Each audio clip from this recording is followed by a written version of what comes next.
ó di gbàù pàkúté ọlọ́run mọ́ ó mú ka èèyàn lọ́wọ́. Àṣírí tú o. Àṣírí kíni? Àṣírí ti tú. Àwọn Afẹ́nifẹ́re ti tú àṣírí Bọ́lá Ahmed Tinubu. Ṣé ẹ mọ̀ pé kankan náà ni wọ́n? Ṣé ẹ mọ̀ pé inú ẹgbẹ́ kan náà wà? Ṣé ẹ mọ̀ pé wọ́n ti ń bá a bọ̀ tipẹ́? Ẹ máa bọ̀ wá lórí ètò ẹ̀ wá gbọ́.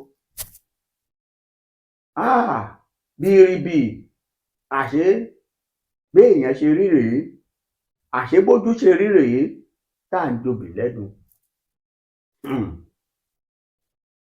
Àwọn bàbá wa Afẹ́nifẹ́re nílẹ̀ Yorùbá ni wọ́n ti make U-turn, wọ́n náwọn padà lẹ́yìn Bọ́lá Ahmed Tinubu. Wọn ò wá padà nìkan o, wọ́n tún wá tú àwọn àṣírí. Ẹ máa bọ̀, ẹ wá gbọ́ lórí ètò. Bẹ́ẹ̀ ṣe wá ń darapọ̀, ẹ bá mi pín prógámù yẹn dá. Kódà wọ́n sọ àṣírí yìí débi pé ibi tá a bá a dé lórí ọ̀rọ̀ Yorùbá Nation. Ẹ wò ó, ìròyìn tí mò ń gbé wá fún yín kì í ṣe ìròyìn ẹlẹ́jẹ̀, ó ṣẹ̀ṣẹ̀ ṣẹlẹ̀ báyìí ni. Máa gbé wá fún yín pẹ̀lú ẹ̀rí tó dájú ni. Lè ṣe bí lè ṣe kà. Máa rántí ọjọ́ ọ̀la. Máa rántí ohunkóhun tí èèyàn bá ṣe lónìí, a máa fi pìtàn bó bá dọ̀la ni. Gbogbo eléyìí tí bàbá wa Bánjí Akíntóyè ń ṣe, gbogbo làkàkà ẹ̀ lórí ọ̀rọ̀ Yorùbá Nation, gbogbo làkàkà bàbá wa Sunday Adéyẹmọ Ìgbòho Òòṣà lórí ọ̀rọ̀ Yorùbá Nation yìí yóò dìtàn. Gbogbo àrà tó o bá dá níbikíbi tó o bá wà níbi tó o bá bá rẹ yóò dìtàn. Ọ̀rọ̀ di dìtàn lọ́dọ̀ Bọ́lá Ahmed Tinubu. Àṣónídìí tèmi fi ń pa yín ilẹ̀ Yorùbá, ilẹ̀ Nàìjíríà, ẹ̀yin ọmọ Nàìjíríà, ẹ wá gbọ́, àwọn bàbá ti tú àṣírí. Ó nídìí ìwọ́de tó ń lọ lọ́wọ́lọ́wọ́ tí gbogbo ẹ̀ ṣe rí bó ṣe rí, ẹ máa bọ̀. Ẹ̀kọ́ òṣojú mímu fún bàbá wa Bọ́lá Ahmed Tinubu, torí ohun tó rò pé òun máa bá lọ́dọ̀ àwọn bàbá yìí, òun kọ́ lọ́ba. Ó ti pe lọ́balọ́ba, ó ti pe ẹ́míà, ó ti pe àwọn kíní tó bá wọn sọ̀rọ̀. Ǹjẹ́ ẹ̀yin bàbá, ẹ̀yin náà máa bọ̀ ká tún bá yín sọ̀rọ̀ wò bóyá ẹ lè bá àwọn ọmọ yín sọ̀rọ̀. Ọ̀tọ̀ ni ohun tó bá lẹ́nu àwọn bàbá. Lọ́ba di bẹ́ńbú bá já bẹ́ńbú. Ọ̀rọ̀ bá pèsè jẹ́ o, nílẹ̀ bá mọ́ pátákó. Ọ̀tọ̀ ni ohun tí wọ́n gbọ́ lẹ́nu ẹ̀. Torí àwọn bàbá yìí sọ òdodo ọ̀rọ̀ fún Bọ́lá Ahmed Tinubu títí tó fi débi ọ̀rọ̀ Yorùbá Nation. Mo fẹ́ kẹ́ ẹ farabalẹ̀ kẹ́ ẹ gbọ́ dáadáa. Tó fi dé ipa tó kó láti bẹ̀rẹ̀ pẹ̀pẹ̀ títí di àsìkò yìí, ẹ wá gbọ́ àṣírí ńlá ni. Àmọ́ bẹ́ẹ̀ ṣe ń darapọ̀, ẹ bá mi share. Ẹ bá mi share. Kì í ṣe program tó máa gùn rárá, kò ní gùn. Àmọ́ ẹ bá mi share program yìí, ẹjọ́ wọ̀ gbòòrò ayé lọ. Tó yẹ kó rí bẹ́ẹ̀. Àṣàṣírí wà ńbẹ̀.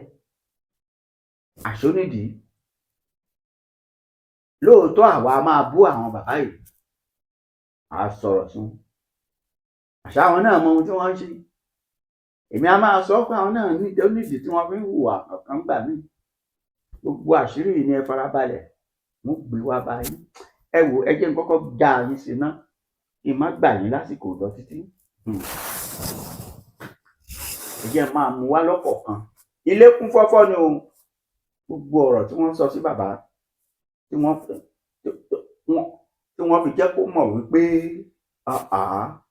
ó bojú wa jẹ́, ó bojú ìran Yorùbá jẹ́. Ẹ wo bí reflection ibi tí mo wà ni, àmọ́ òun rèé.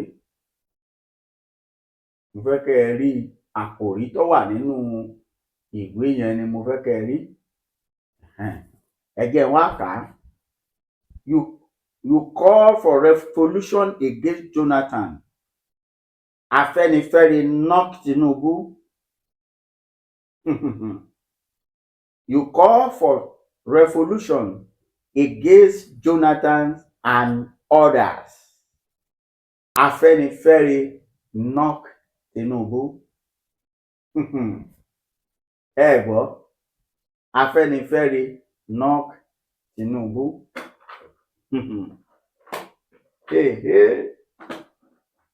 Àwọn Afẹ́nifẹ́re wọ́n kan bàbá Bọ́lá Ahmed Tinubu, wọ́n kan bàbá lábùkù. Ẹ jẹ́ n sáré gbé yín débẹ̀ kí n máa mú wá lọ́kọ̀ọ̀kan ìjèjì.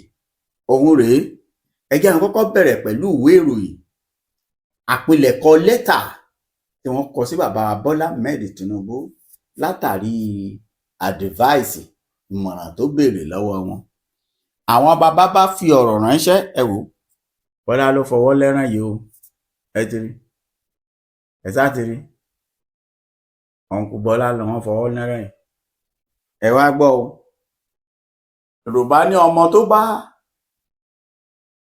ọmọ àtirú tọrọ ẹsẹ̀ bàtà kan fún ìyá ẹ̀, ọ̀rọ̀ ló fẹ́ gbọ́. Ẹ gbọ́ bí wọ́n ṣe sọ o. Afẹ́nifẹ́re knocks Tinubu. You call for revolution against Jonathan and others. Àwọn wo ni others? Ẹ máa gbọ́ ọ. Wọ́n kan Bọ́lá Ahmed Tinubu lábùkù gbàù. Wọ́n wá ní ṣé bí wọn náà ló pè fún revolution lòdì sí Jonathan lọ́jọ́sí. Kéde bá ní ayẹrí ó ti kàn ẹja gbọ́ bí wọ́n ṣe sọ.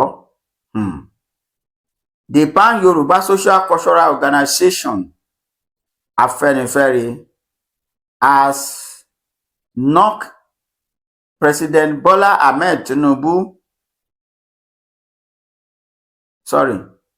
The Pan Yoruba Social Cultural Organization Afẹ́nifẹ́re has advised President Bola Ahmed Tinubu to refrain from assigning blame in the wake of the protest against his administration.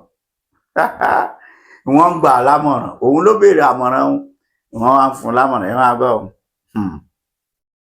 The group pointed out that Tinubu had previously called for a revolution against former President Goodluck Jonathan and others. Therefore, should not be apportioning blame now. According to Prince Justice Fakeyisi, National Publicity Secretary of Afẹ́nifẹ́re, the president's speech failed to address the real issue of widespread hunger in the country.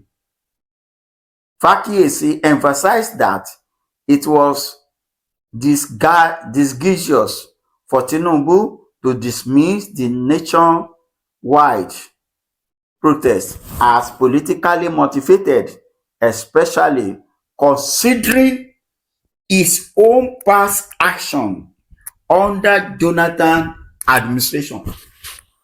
Ẹ gbọ́, ẹ̀yin tẹ́ ń gbọ́ wá nulẹ̀ ẹ kúkú gbé ìbò. Kí ló fà á tí Bọ́lá Tinubu fi wá ń pariwo àwọn kan ló wà ń di ọ̀rọ̀, àwọn kan ló wà ń di kinní kan, igbá kan àwọn òkùnkùn àbá àwọn ní má di èrò kọ́ má fi ìwọ náà ti ṣe é rí. Ẹ máa gbọ́ o, ti Jonathan lẹ gbọ́ o, ẹ farabalẹ̀ o, ẹ jẹ́ á máa kà á lọ o, kẹ́ ẹ máa gbọ́ o. We never believe that just calling for dialogue will change anything. He has never changed. I think he was pushed to read the speech, because it was not a matter of dialogue or him addressing people about exact policy that brought hungers, and since he is not willing to reverse or accept responsibility because he more or less said it was politically motivated. Wọ́n ní nítorí pé Bọ́lá Ahmed Tinubu kò lè sọ fún wa ìdí tí ebi fi ń pa àwọn ọmọ Nàìjíríà, àjàgà fọwọ́ mẹ́kẹ́ tó fi ń bá wa fà á.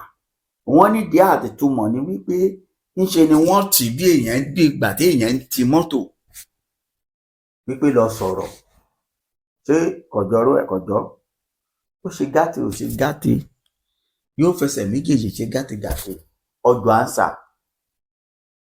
Torí bàbá gbọ́ ọ̀rọ̀ tó sọ pátápátá kò mẹ́nu bà nǹkan táwa ọmọ Nàìjíríà ń sọ, kò sọ ìpọ́lísì tí wọ́n mú wá tó ń febi pa gbogbo ènìyàn, tí gbogbo àwọn ọmọ obìnrin ti daṣẹ́wó, àwọn ọmọkùnrin di èyí tí ó jalè ń ṣe yahoo.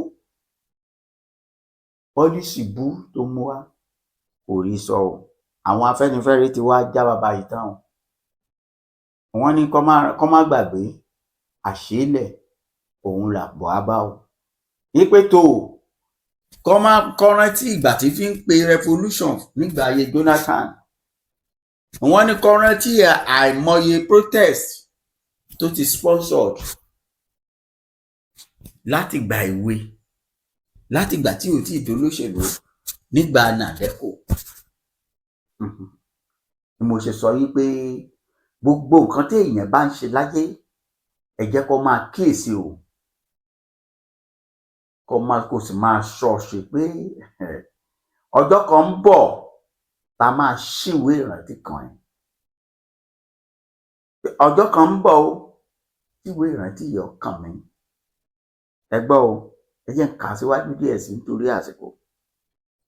When he started, he specifically said that subsidy is dead. He said you can protest as much as you like. He said that he knew that his policies were going to bring protest. At this age, he knows that there have been all sorts of protests against subsidy removal. Ẹ gbọ́ nǹkan tí bàbá yìí sọ láti bẹ̀rẹ̀ pẹ̀pẹ̀, wípé bàbá wa Bọ́lá Ahmed Tinubu ọjọ́ àkọ́kọ́ ló ní ohun tó ń pè ní subsidy ti kú, ká máa protest o, ká ṣe ohun tó kù wá o, ó ti kú ṣẹ́. Wọ́n wá rán létí wípé alágídí ni wọ́n ní, èmi kọ́ mọ sọ o, àwọn Afẹ́nifẹ́re náà pé Bọ́lá Ahmed Tinubu lálágídí. We know Tinubu will never listen to anybody. He has a strong mind and heart to act anyway, anyhow. We know Bola Tinubu is a man that faces where he goes.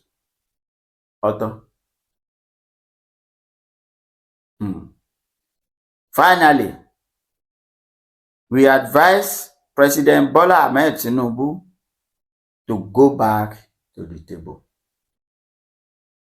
But he shouldn't blame anybody on the nationwide protest. He should know that it is his administration's problem that led the Nigerians into hunger. Ẹgbẹ́ àbẹ́ ẹ̀gbọ́n, wọ́n bójú Bọ́lá jẹ́ o.